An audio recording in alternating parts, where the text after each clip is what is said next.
Hello, wine enthusiasts. Welcome to the Daily Taste for Tuesday, May 31st, 2022.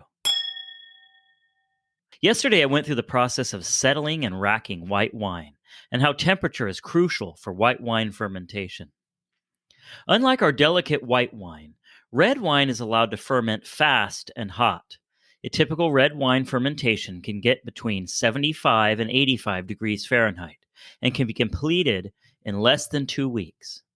Once the red wine fermentation has completed, the real hard labor starts. Now the tank or barrel is full of grapes, skins, seeds, and the newly fermented wine. The next step in the process is to drain the wine from the tank and press the grapes to get the remaining wine out of them. This process is called drain and press. The wine is drained from the bottom of the tank through a screen and into a stainless steel sump. From there, it's pumped into a tank or barrel. The wine comes out fast during draining, so you must control the opening in the tank with a valve so you don't overfill the sump and lose gallons of wine. Once the wine has been drained from the tank, the main door is opened and the fermented grapes and skins are manually pulled out of the front of the tank with a specialty designed plastic pitchfork. The goal is to make enough room in the opening of the tank to allow someone to crawl in and dig out the rest of the grapes. Depending on the size of the tank and how many tons of grapes are inside, this process can take a long time, and it's exhausting. Ask anyone who has ever worked in a winery during harvest, and they will tell you that digging out a tank after a red wine fermentation is by far the hardest job in the winery. Not only is digging out the tank a lot of work, but it's also dangerous due to the levels of carbon dioxide. Safety precautions are in place to make sure that nobody breathes in too much carbon dioxide and dies.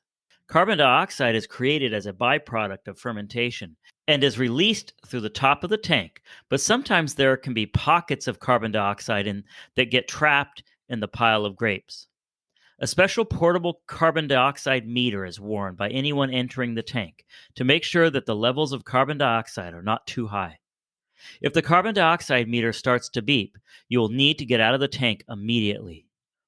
As an emergency precaution, everyone entering a tank must wear a harness with a rope attached so they can be pulled to safety if they pass out due to the carbon dioxide.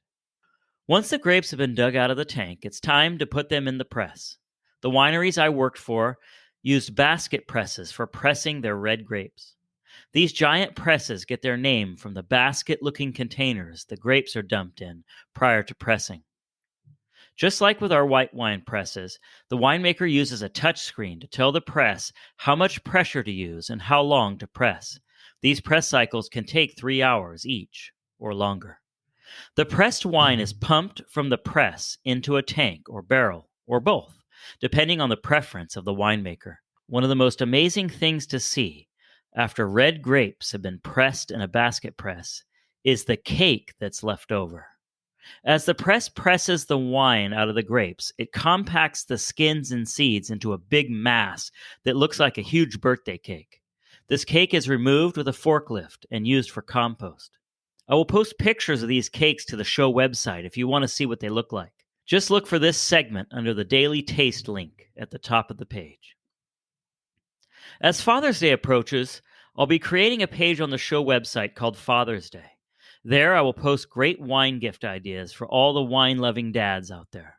I encourage you to go to www.obsessedwithwine.net if you need a good idea for a special gift for Father's Day. Thank you very much. I will see you tomorrow for another Daily Taste. Cheers!